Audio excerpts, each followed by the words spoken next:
हर महीना 20 चिट्ठियां माननीय प्रधानमंत्री जी को लिखती हूं रिलीफ फंड से सहायता के लिए। सर, सिरसा जिले में घग्गर नदी 169 किलोमीटर बहती है। इन गांवों में कैंसर के मामलों में लगातार बढ़ोतरी दर्ज हो रही है। हरियाणा के 4 जिलों से गुजरने वाली घग्गर नदी में प्रदूषण का स्तर चिंताजनक स्तर पर पहुंच चुका है। इस बरसाती नदी में औद्योगिक कचरों के मिलने से पानी जहरीला होता जा रहा है, जिससे भूजल भी प्रदूषित हो रहा है। इससे सिरसा, फतेहाबाद, कैथल और अंबाला जिले के लाखों लोगों के सामने एक गंभीर स्वास्थ्य समस्या का खतरा मंडरा रहा है। घग्गर किनारे स्थित कई गांवों में कैंसर, हेपेटाइटिस, किडनी और त्वचा रोग के मामले लगातार बढ़ रहे हैं। शुक्रवार को संसद के शीतकालीन सत्र में सिरसा सांसद और पूर्व केंद्रीय मंत्री कुमारी सैलजा ने इस गंभीर मुद्दे को उठाया। उन्होंने आरोप लगाया कि नदी में प्रदूषण को नियंत्रण करने वाली जो सरकारी योजनाएं हैं, वो सिर्फ कागजों तक सीमित रह गई हैं। सैलजा ने इस मामले में केंद्र सरकार से तुरंत दखल देने की मांग करते हुए घग्गर नदी में प्रदूषण को रोकने के लिए आपातकालीन कदम उठाने की मांग की। सर, मैं आपके माध्यम से सरकार का ध्यान घग्गर नदी के बढ़ते प्रदूषण और इससे प्रभावित हरियाणा के सिरसा, फतेहाबाद, कैथल और अंबाला जिलों के लाखों लोगों के सामने खड़ी गंभीर स्वास्थ्य आपदा की ओर आकर्षित करना चाहती हूँ। घग्गर नदी के जल में प्रदूषण खतरनाक स्तर पर पहुँच चुका है और CPCB के मापदंड के मुताबिक भी ये कई गुना ज़्यादा हो चुका है।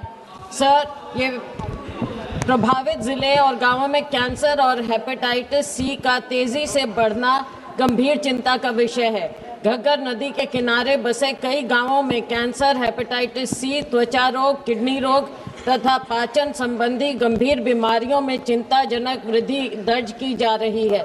मैं खुद हर महीना 20 चिट्ठियां माननीय प्रधानमंत्री जी को लिखती हूं रिलीफ फंड से सहायता के लिए।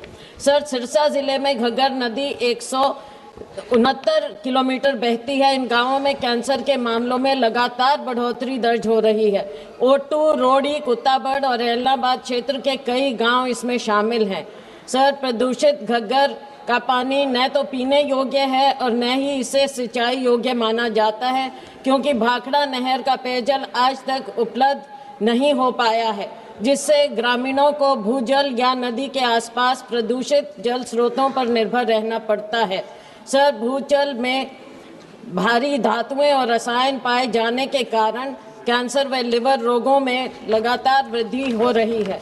सर, घग्गर नदी में प्रदूषण नियंत्रण करने वाली सरकारी योजनाएं केवल कागजों तक सीमित रह गई हैं। पंजाब और हरियाणा सरकार द्वारा स्थापित अधिकांश STP या तो बंद पड़े हैं या क्षमता अनुसार काम नहीं कर रहे। सर, नदी संरक्षण योजना का अधिकतर कार्य भी सिर्फ फाइलों में है। मैं सरकार से आग्रह करती हूं कि वह तुरंत हस्तक्षेप करें और घग्गर नदी में प्रदूषण रोकने के लिए आपातकालीन कार्रवाई शुरू करें।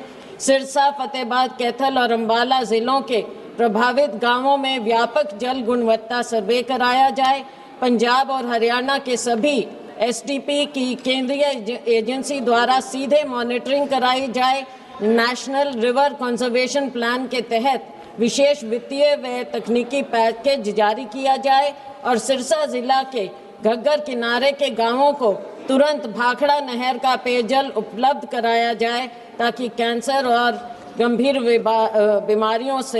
बीमारियों को रोका जा सके। धन्यवाद। बता दें कि घग्गर नदी शिवालिक पहाड़ियों से निकलती है और हरियाणा तथा राजस्थान से होकर गुजरती हुई थार रेगिस्तान में लुप्त हो जाती है। इसकी सहायक नदियों में कौशल्या, मारकंडा, सरस्वती, तांगरी और चौतांग नदियां शामिल हैं। घग्गर में प्रदूषण को लेकर कई समीक्षा बैठकें और एक्शन प्लान बन चुके हैं, लेकिन नतीजा सिफर ही रहा है। बहरहाल, कुमारी सैलजा द्वारा संसद में इस मामले को उठाने के बाद केंद्र और राज्य सरकारों की ओर से इस दिशा में कोई ठोस कदम उठाया जाता है या नहीं, ये देखने वाली बात होगी। Bureau report, Punjab Kesari TV. हमसे जुड़े रहने के लिए हमारे YouTube चैनल को सब्सक्राइब करें और नई वीडियो की नोटिफिकेशन के लिए बेल आइकॉन को दबाएं।